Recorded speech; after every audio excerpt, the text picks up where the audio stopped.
Beautiful October day. Uncle Steve in the shade of a willow tree. Take my kids down here, we go fishing. Today is not good fishing. Plenty of crust left over from the buttered toast. There's old bread. Pinch a piece of that bread or toast, rolled up, chuck it in the water, feed the fish, fatten them up. Kids love seeing the fish come up and gobble up that bread. Fun activity, out in nature, outdoors. Kids love to be outside and play.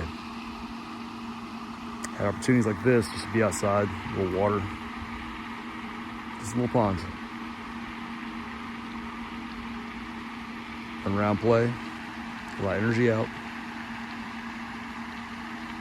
Sometimes see the bullfrog that's here, a little muskrat.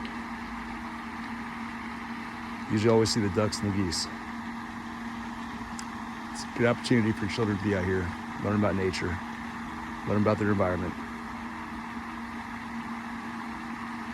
It's being the beauty of what God has created.